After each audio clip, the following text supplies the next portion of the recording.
கறி உருண்டை செய்ய போகிறோம். கறி உருண்டைன்னு அது கொஞ்சம் ஒரு டிஃப்ரெண்ட்டாக இருக்கும். நம்ம கறி வடை பார்த்துருப்போம். சில பேர் கோலா உருண்டைன்னு கடையில் விற்பாங்க. அதோட குழம்பு வந்து வேறு மாதிரி இருக்கும். நம்ம வந்து வேறு மாதிரி செய்கிறோம். அதுதான் இப்போ உங்களுக்கு நான் சொல்ல போகிறேன். எங்கள் மாமியார் இப்படி செய்வாங்க. அவங்கக்கிட்ட கற்றுக்கிட்டது தான் இது. ஃபஸ்ட்டு வந்து ஒரு சட்டி வச்சுட்டு நல்லா அகலமான பாத்திரம் வைக்கணும். ஏன்னா உருண்டை வந்து பிடிச்சி போடுறதுக்கு இந்த மாதிரி பாத்திரம் தான் வைக்கணும்.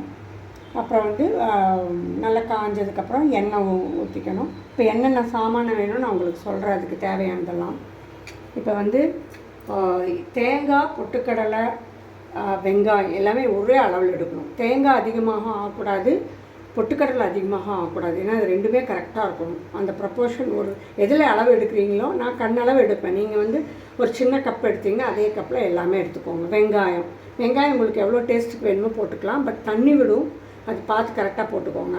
பூண்டு ஒரு 7-8 பல், ஒரு 4-5 பச்சை மிளகா, ஒரு துண்டு இஞ்சி பொடியாக அரிக்கி வச்சுருக்கேன். அப்புறம் வந்து பொட்டுக்கடலை எடுத்திருக்கேன். இன்னொன்று வந்து பட்டை, கிராம்பு, சோம்பு, அப்புறம் சீரகம், குருமிளகு. இது மற்ற வந்து எல்லாம் கொஞ்சம் கொஞ்சம், அவ்வளோதான். ரொம்ப டேபிள் ஸ்பூன் அப்படிலாம் கிடையாது, ஓரளவுக்கு.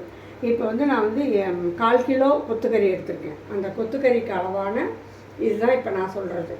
இதில் வந்து நம்ம எதுவுமே எச்சு கம்மியாகாமல் நம்ம போட்டுக்கணும். ஃபஸ்ட்டு வந்து